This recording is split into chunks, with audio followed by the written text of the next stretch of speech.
السلام علیکم دوستو، کیسے ہو آپ سب؟ میں ہوں عریج اور آپ ہیں اس وقت میرے چینل عریشہ ناولز پہ۔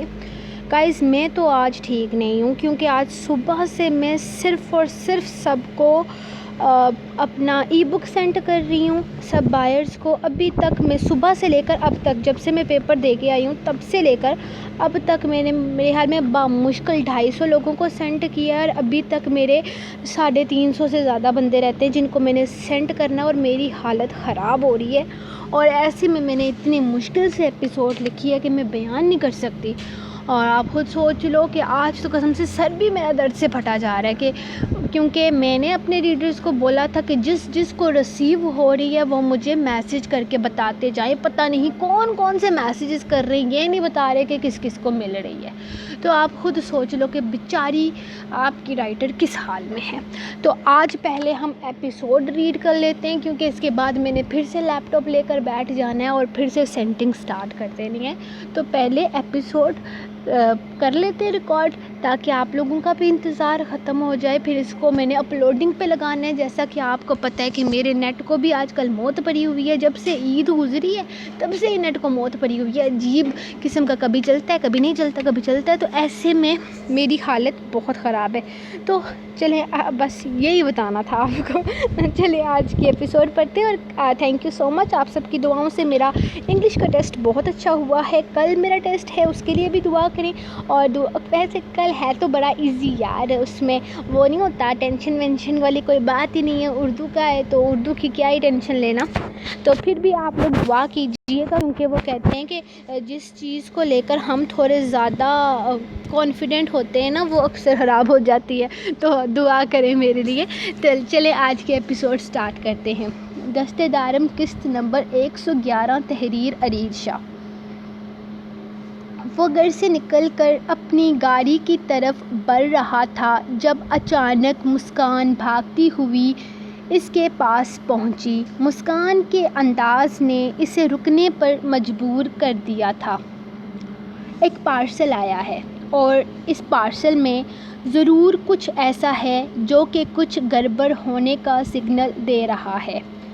مجھے تھوڑی دیر پہلے ایک میسیج آیا تھا جس میں آفیسر نے مجھے بتایا ہے کہ مردان خان نے تمہارے نام پر پارسل بھیجا ہے، اور ساتھ ہی مردان خان نے یہ کہا ہے کہ اگر تم مزید کوئی نقصان نہیں چاہتے تو وہ لاکٹ اس تک پہنچا دو۔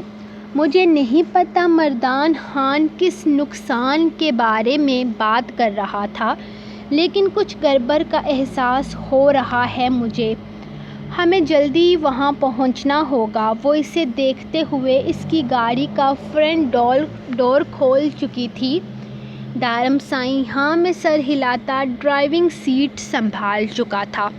چہرے پر پریشانی کے تاثرات آ چکے تھے۔ مردان ان کو کوئی بھی نقصان پہنچا سکتا تھا، اس بات کا اسے اندازہ تھا، لیکن پارسل میں اس نے کیا بھیجا تھا وہ سمجھنے سے قاصر تھا۔ ظاہر سائیں سے اس کی تقریباً 10 منٹ پہلے بات ہوئی تھی۔ وہ زاوش کے ساتھ بالکل ٹھیک تھا، بلکہ سانان سائیں ابھی اس کے ساتھ ہی ناشتہ کر رہا تھا۔ گھر کے تمام افراد گھر پر ہی موجود تھے، جنہیں لے کر اسے ہرگز کوئی پریشانی نہیں ہوئی تھی۔ تو پھر کیا ہو سکتا تھا؟ آخر مردان خان کون سا کھیل کھیل رہا تھا؟ اسے جاننے کا تجسس تھا۔ وہ گاڑی کی سپیڈ تیز کر چکا تھا۔ وہ گاڑی سے جلد وہاں پہنچنا چاہتا تھا۔ وہ جاننا چاہتا تھا کہ مردان خان کے ہاتھ اس کی کون سی کمزوری لگ گئی ہے جس پر وہ اسے بلیک میل کر رہا ہے۔ یہ تمہارے ہونٹ پر کیا ہوا نور؟ اس نے جیسے ہی کچن میں قدم رکھا، زرنیش کی پہلی نظر اس کے ہونٹوں پر گئی تھی۔ مچھر نے کاٹا ہے، اس نے فوراً جواب دیا اور چہرہ پھیر گئی۔ ہیں؟ مچھر کو اور کوئی جگہ نہیں ملی کاٹنے کے لیے؟ ادھر دکھاؤ مجھے، میں ٹھیک سے معائنہ کرتی ہوں، پتہ تو چلے کہ کون سی نسل کا مچھر تھا۔ آج کل ڈینگی بھی بہت پھیل رہا ہے، تمہیں خود احتیاط کرنی چاہیے، مچھروں سے ذرا فاصلہ بنا کر رکھنا چاہیے، اور پھر جہاں پر ہمارے طرح بھرپور پھیلا گھر ہو اور گھر میں بے شمار افراد ہوں تو ان کے سامنے تو ایسے مچھروں سے زیادہ احتیاط کی ضرورت ہے۔ وہ بھرپور شرارت سے کہتی، اسے اپنے سامنے کر چکی تھی۔ زرنیش ادی، آپ غلط سمجھ رہی ہیں، ایسا کچھ نہیں ہے۔ اس کے ذیومانی بات کا مفہوم سمجھ کر وہ فوراً بولی تھی، ایسا کیسا نور؟ میں تو ایسا کچھ بھی نہیں بولا جس کا کوئی غلط مطلب ہو۔ ڈینگی بہت خطرناک بیماری ہے نور، تمہیں اپنا خیال رکھنا چاہیے۔ وہ چہرے پر معصومیت سجائے اس سے کہنے لگی، اور آپ کو اپنے شوہر کا خیال رکھنا چاہیے۔ کل رات وہ چھت پر گئے تو مسکان ان کے پیچھے پیچھے وہاں پہنچ گئی۔ آپ کیا سوئی ہوئی ہوتی ہیں جو کسی چیز کا ہوش نہیں؟ ذرا دھیان دیں، یہ نہ ہو کہ وہ مسکان کی بچی سنان سائیں پر کوئی کالا جادو کر دے۔ وہ اس کا دھیان اپنے ہونٹ سے ہٹا کر سنان سائیں کی طرف دلا رہی تھی۔ پریشان ہونے کی ضرورت نہیں جانی، وہ میرا شوہر سائیں ہے، اسے سیدھا کرنا میں بہت اچھے طریقے سے جانتی ہوں۔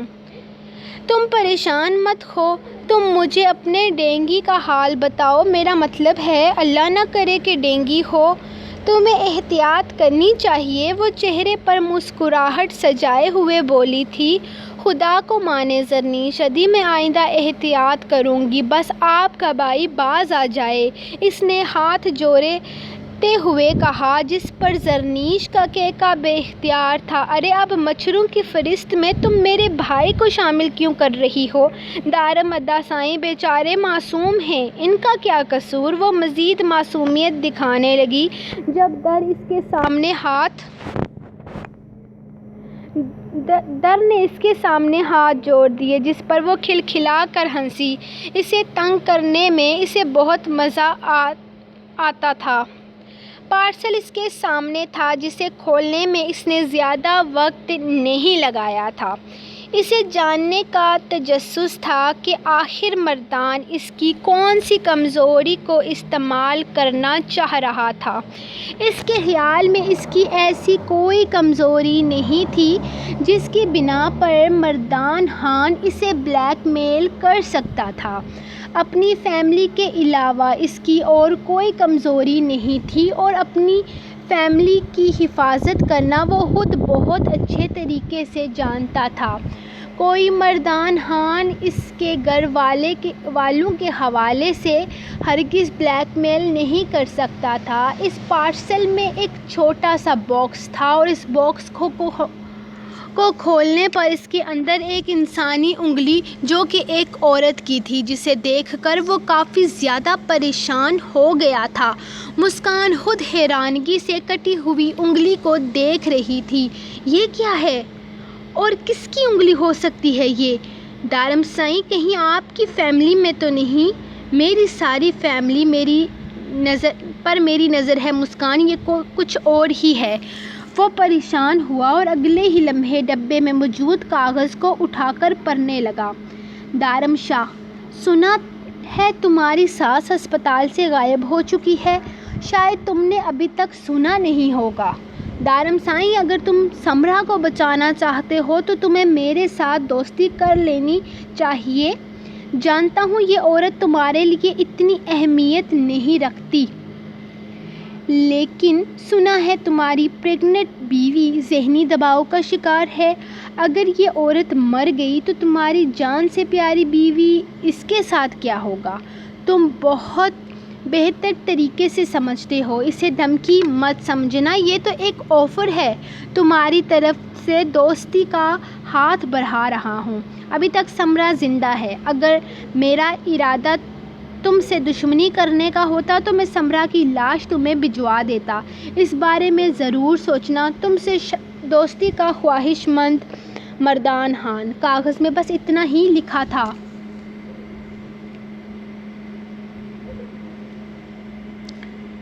دارم اس کاغذ کو ٹکڑوں میں تقسیم کرتا وہیں پھینک چکا تھا اور تیزی سے اپنے موبائل فون کی جانب بڑھا تھا۔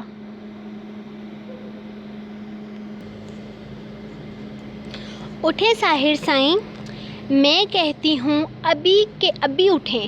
وہ کب سے اس کا ہاتھ تھامے اسے اٹھانے کی کوشش میں ہلکان ہو رہی تھی، لیکن وہ تو جیسے گدے گورے بیچ کر سویا تھا۔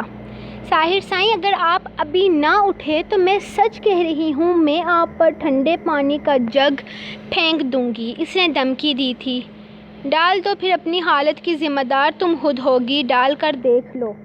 وہ اس کی دھمکی کو نظر انداز کرتا الٹا اسی کو دھمکی دے کر بولا، آپ مجھے دھمکی نہیں دے سکتے، اٹھیں اور میرے ساتھ چلیں، باہر چلیں، میرا باہر گھومنے کا موڈ ہے۔ اور آپ کو نیندوں سے فرصت نہیں مل رہی؟ ساری رات کیا ہل چلا رہے تھے؟ وہ اس کی طرح بولتے ہوئے کل کا بدلہ لے رہی تھی۔ ساحر نے بلینکٹ چہرے سے ہٹا کر اسے دیکھا تھا، جو ریڈ کلر کی خوبصورت سی ڈریس میں مکمل تیار اسے اپنے ساتھ باہر چلنے کا کہہ رہی تھی۔ 1 گھنٹے میں چلتے ہیں، وہ اس کے خوبصورت سراپے کو دیکھ کر مسکرا کر بولا تھا۔ 1 گھنٹے بعد کیوں؟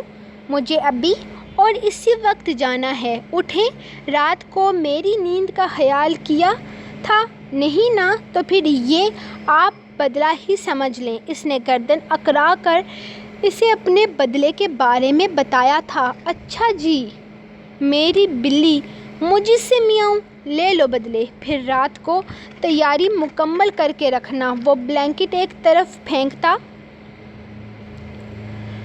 اٹھ کر کھڑا ہو گیا۔ میں نے آپ کو کوئی دھمکی نہیں دی،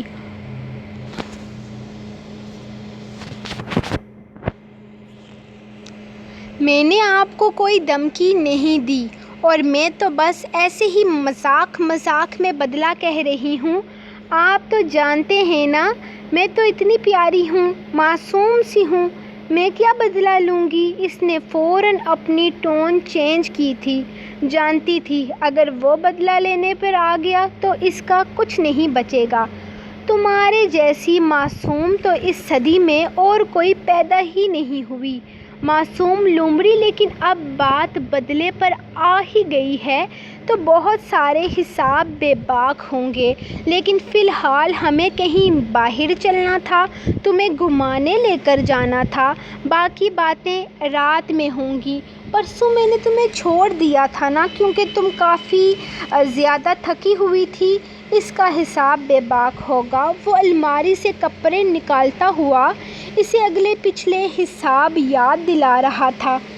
ساحر سائیں آپ تو برا مان گئے۔ وہ اس کے حساب بے باک کرنے والی بات پر اچھی خاصی بوکھلا گئی تھی۔ سگریٹ کا تانا کب دیا تھا تم نے، کل یا پرسوں؟ وہ کچھ اور یاد کرتے ہوئے پوچھنے لگا۔ سگریٹ؟ میں آپ کو سگریٹ کا تانا کیوں دوں گی؟ وہ تو میری نند جیسی ہے، بلکہ میرے لیے تو میری سگی بہنوں جیسی ہے۔ اس کے ارادے اسے سچ میں خوف زدہ کر رہے تھے۔ یہ ساری باتیں تو ہم واپس آنے کے بعد کریں گے، رات میں ابھی ہمیں چلنا ہے۔ وہ اپنے کپڑے لے کر واش روم میں بند ہو گیا، جبکہ زاوش کو اب سچ میں گھبراہٹ ہونے لگی تھی۔ یا اللہ، کیسی زبان دی ہے آپ نے، مجھے اس پر تو کنٹرول ہی نہیں رہتا۔ پلیز مجھے ایک ایسی زبان دیں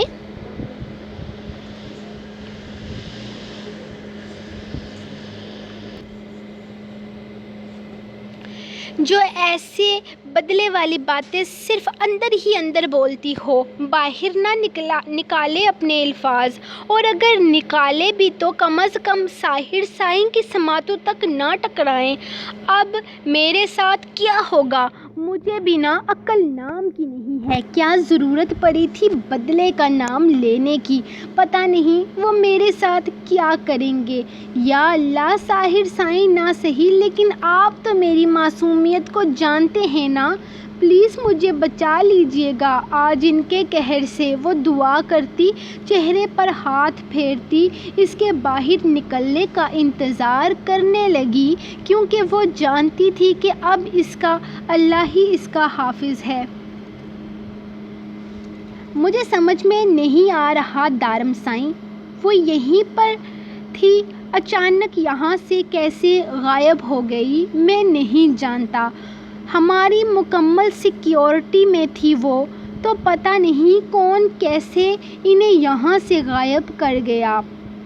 ہم پتہ لگانے کی کوشش کر رہے ہیں، تمام CCTV کیمراز چیک کر رہے ہیں، لیکن ہمیں ابھی تک کوئی خبر نہیں مل رہی ہے۔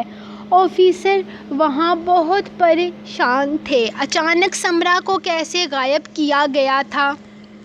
ابھی ایک ہفتہ پہلے سمرا یہاں ہسپتال میں بہت بری حالت میں تھی، اور اب انہیں اچانک پتہ چل رہا تھا کہ سمرا وہاں پر ہے ہی نہیں، بلکہ وہ اس وقت دارم شاہ کے دشمن مردان خان کے پاس ہے۔ وہ نہیں چاہتا تھا کہ سمرا کو کسی بھی طرح کا نقصان پہنچایا جائے، کیونکہ اس وقت نور کو اس کی ضرورت تھی۔ وہ خود ماں بننے کے مراحل سے گزر رہی تھی۔ ایسے میں سمرا کا اس کے ساتھ ہونا بہت ضروری تھا۔ ڈاکٹر نے در کی حالت بہت نازک بتائی تھی۔ وہ در کی کنڈیشن پر رسک لینے کے بارے میں سوچ بھی نہیں سکتا تھا۔ ڈاکٹر نے تو یہ بھی کہہ دیا تھا کہ اگر ممکن ہو تو سمرا کو در کے پاس لے آیا جائے تاکہ وہ بہتر محسوس کرے۔ وہ سمرا کے حوالے سے برے خواب دیکھ رہی تھی، اور جب اسے ان خوابوں کا سلسلہ شروع ہوا تھا تب سے وہ ذہنی ٹینشن کا شکار تھی، اور ایک پریگننٹ لیڈی کے لیے ذہنی ٹینشن بہت نقصان دہ ثابت ہو سکتی ہے، اور وہ بھی پہلی پریگننسی جو کہ پہلے ہی حد درجہ خطرناک ہوتی ہے۔ اس میں کسی طرح کا ذہنی دباؤ پیشنٹ پر برا اثر ڈال سکتا ہے۔ وہ در اور اپنے بچے کو لے کر بہت زیادہ فکر مند تھا۔ ایک تو در پہلے ہی بہت کمزور تھی، اوپر سے ڈاکٹر نے ذہنی دباؤ کا شکار بتایا تھا۔ اس نے یہی سوچا تھا کہ وہ سمرا کو یہاں بلا لے گا، لیکن مردان خان بازی لے گیا۔ وہ جانتا تھا مردان اس کے ایک ایک قدم پر نظر رکھے ہوئے ہے، لیکن سمرا اس کے لیے اتنی اہم ہرگز نہ تھی کہ وہ ہر روز اس کے بارے میں جاننے کی کوشش کرتا۔ دارم جب در کو لینے کے لیے لندن گیا تھا، اس نے سب سے پہلے ہتیجہ سے ملاقات کی تھی، جس نے اسے مائک کے بارے میں بتایا تھا۔ مائک نے در کی عزت پر ہاتھ ڈالا تھا، یہ جان کر اس کا خون کھول اٹھا تھا، اور پھر جب اس نے مائک کے بارے میں ساری انفارمیشن حاصل کی تو اسے پتہ چلا کہ مائک خود بھی ایک گناہ گار ہے۔ اس نے بہت ہوشیاری سے مائک کو وہاں سے غائب کر دیا اور پاکستان لے آیا، جہاں اس نے مائک کے ساتھ ویسا ہی سلوک کیا جیسا ایک قاتل اور سمگلر کے ساتھ کیا جاتا ہے۔ اس نے مائک سے بہت ساری انفارمیشن حاصل کی تھی۔ وہ مائک کو پاکستان جس مقصد کے لیے لایا ہو، لیکن اس کے پیچھے اصل وجہ در کی عزت پر ہاتھ ڈالنا ہی تھا۔ اس نے اس کی ایک ایک ہڈی توڑنے کے بعد اس کی ساری انگلیاں کاٹ دی تھی، یہاں تک کہ اس کا کندھا اس کے در سے الگ کر دیا تھا، لیکن پھر بھی اس کا غصہ ٹھنڈا نہ ہوا تو اسے اسی حالت میں بھوکا پیاسا اس اندھیرے کمرے میں بند کر دیا، جہاں وہ اپنی زندگی کی بازی ہار گیا۔ اس کی لاش کو اس نے سمرا تک پہنچا دیا تھا۔ اس کی لاش کی اتنی بری حالت دیکھ سمرا اپنا ذہنی توازن کھو بیٹھی تھی، اور اس کے بعد سے لے کر اب تک وہ وہاں کے ایک پاگل خانے میں تھی۔ شروع میں وہ اس کی معلومات رکھتا تھا، لیکن بعد میں جب اسے ضرورت محسوس نہ ہوئی تو وہ سمرا سے قطع کلام کر گیا۔ لیکن اب در کو سمرا کی ضرورت تھی، اور جب دارم اس سے رابطہ کرنے کی کوشش کی تو اس سے پہلے مردان خان اس تک جا پہنچا اور اپنے مقصد کے لیے کچھ بھی کر سکتا تھا۔ اسے کسی بھی قیمت پر وہ لاکٹ چاہیے تھا۔ وہ تو خدا کا شکر تھا کہ وہ نہیں جانتا تھا کہ لاکٹ ساحر اپنے ساتھ لے گیا ہے، ورنہ وہ اسے نقصان پہنچانے کی کوشش ضرور کرتا۔ اب کیا کرنا ہے دارم سائیں؟ یہ نہ ہو کہ وہ سمرا کی جان لے لے۔ کیا سمرا در کی ماں ہے؟ مسکان سمرا کے بارے میں کسی طرح کی کوئی انفارمیشن نہیں رکھتی تھی، لیکن دارم اس کے بارے میں کوئی معلومات کیوں نہیں رکھتا تھا؟ کیا وہ اس کے لیے اہم نہیں تھی؟ اس کے دماغ میں بہت سارے سوال تھے جو وہ اس سے پوچھنے لگی۔ آخر وہ اس کیس کا حصہ تھی۔ نہیں مسکان، سمرا میرے لیے کوئی اہمیت نہیں رکھتی اور نہ ہی اس کی جان میرے لیے کوئی ویلیو کرتی ہے، اور نہ ہی وہ میرے لیے اس کیس سے زیادہ اہم ہے۔ لیکن مسئلہ یہ ہے کہ آج کل اپنی ماں کو لے کر بہت زیادہ پریشان ہے۔ کچھ دن پہلے نے سمرا کے حوالے سے کوئی برا خواب دیکھا تھا جسے لے کر وہ بہت زیادہ ڈر گئی تھی، اور ڈاکٹر نے اس کے بعد اسے ذہنی دباؤ کا شکار بتایا تھا، اور اب یہ آدمی مجھے دھمکیاں دے رہا ہے کہ اگر میں نے اس کی بات نہ مانی تو وہ سمرا کو نقصان پہنچائے گا جس کا اثر پر ہوگا۔ بھی مجھے کافی دنوں سے مجبور کر رہی ہے کہ میں کیسے بھی سمرا سے رابطہ کروں۔ آخر بیٹی ہے، جان گئی ہے اپنی ماں کی تکلیف کو۔ وہ کافی پریشان لگ رہا تھا۔ تو اب ہمیں کیا کرنا ہے دارم سائیں؟ کیونکہ جب تک مردان خان کو ہم گرفتار نہیں کر لیتے تب تک تو ویسے بھی یہ ثبوت ہم کہیں پر بھی پیش نہیں کر سکتے۔ مردان خان منظر سے غائب ہے، ہمیں پہلے اسے ڈھونڈنا ہے، اور جب تک ہم اسے ڈھونڈتے ہیں یقیناً وہ سمرا کے ساتھ کچھ نہ کچھ ضرور کرے گا۔ کہیں وہ اسے جان سے ہی نہیں، وہ ایسی غلطی کبھی نہیں کرے گا۔ لیکن مسکان، تم نے دھیان رکھنا ہے کہ مردان خان گھر پر اس طرح کا کوئی پارسل نہ دے پائے۔ کو کسی طرح کی ٹینشن نہیں دینا چاہتا۔ سمرا کے حوالے سے بھی مجھے کوئی کہانی بنا کر پیش کرنی ہوگی جس سے میں وقتی طور پر کو مطمئن کر سکوں۔ وہ پریشانی سے اسے سمجھا رہا تھا۔ فکر نہ کرے دارم سائیں، میں پورا خیال رکھوں گی۔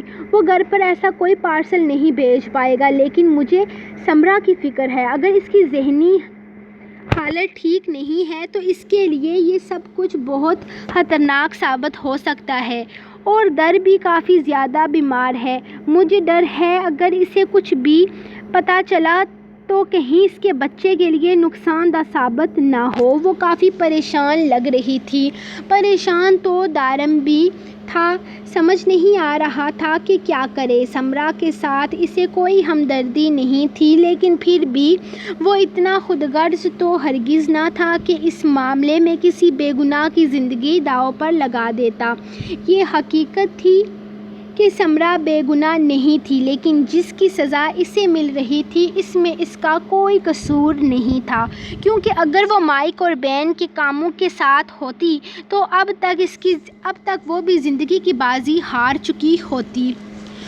سو گائز، یہ رہی آپ لوگوں کی ایپیسوڈ، اور آپ لوگ دیکھ سکتے ہیں میں نے انٹرنیٹ بند کر دیا کیونکہ مجھے مسلسل میسیجز آ رہے ہیں، اور اب میں پھر سے جاؤں گی اور پھر سے میری سینٹنگ سٹارٹ ہوگی۔ میری یہی کوشش ہے کہ میں آج رات ہر حال میں ای بک سب کو سینڈ کر دوں، تاکہ پھر میں سکون سے کل فرائیڈے کو مجھے چھٹی ہے، تو میں چاہتی ہوں کہ اس دن میں کوئی سرپرائز کا تھوڑا بہت انتظام کر لوں، اور انشاءاللہ سنڈے کو تو میں نے آپ سے وعدہ کیا ہے سرپرائز کا، تو فرائیڈے والے دن میں انشاءاللہ آدھا سرپرائز اس دن لکھوں گی، آدھا میں سنڈے والے دن لکھوں گی، اور پھر منڈے آپ کو سرپرائز دوں گی۔ لیکن اس سے پہلے میں ای بک سب کو دے کر فارغ ہو جاؤں جن لوگوں نے اس کو بائی کیا ہے۔ اگر آپ لوگوں میں سے کوئی بھی ای بک بائی کرنا چاہتا ہے تو آپ لوگوں نے ای بک کے پیج پر میسج کرنا ہے، جہاں پر میری ایڈیٹر ہیر خان آپ کو ڈیٹیلز دیں گی۔ آپ لوگوں اگر آپ جاگیر جانم بائی کرنا چاہتے ہیں تو اس کی پرائز ہے 400 روپے، اور 400 روپے میں آپ کو ایک مکمل ناول ملے گا جو آپ ریڈ کر کے انشاءاللہ ریویو تو آپ لوگوں نے کہاں دینا ہے، آپ کو پتہ ہی ہے، مجھے بتانے کی ضرورت نہیں ہے۔ اور ایک بات، سمینہ رانا اب سمینہ رانا میں نے کہا غلطی سے غلط نام لیا تھا، لیکن یہ ہے کہ میں نے جو بھی نام رکھا ہے، آپ کا سمرا بولوں، سمیرہ بولوں، جو بھی بولوں، لیکن یہ ہے کہ میرے دل میں آپ کے لیے بہت ساری محبت ہے، صرف آپ کے لیے ہی نہیں ہے، جو لوگ میرے گروپ میں رونق لگا رکھتے ہیں سب کو، اینجل، آپ اور بہت سارے لوگ، تھینک یو سو مچ۔ آپ لوگوں کی وجہ سے ہی میرا یوٹیوب، میرا فیس بک، میرا گروپ، میرا انسٹاگرام، ہر چیز بہت ایکٹیو ہے۔ تو انشاءاللہ اسی طرح سے آپ لوگ رہیں اور میرے لائف کا ابھی نہ پوچھیں، کیونکہ میرا ارادہ تھا عید پر آنے کا، اور وہ بھی میں نے آپ کے ساتھ دغا بازی کی ہے، کیونکہ عید پہ میں گھر پہ ہی نہیں تھی۔ تو یہ کوشش رہے گی کہ اس ناول کو ختم کر کے لائیو آؤں، یا کبھی بھی آؤں گی، لیکن انشاءاللہ ضرور آؤں گی۔ اب میں چلتی ہوں کیونکہ مجھے ای بک سینڈ کرنی ہے، تو ملتے ہیں کل کے ایپیسوڈ کے ساتھ، تب تک کے لیے اجازت، اپنی رائٹر دعاؤں میں یاد رکھیں۔ اللہ حافظ۔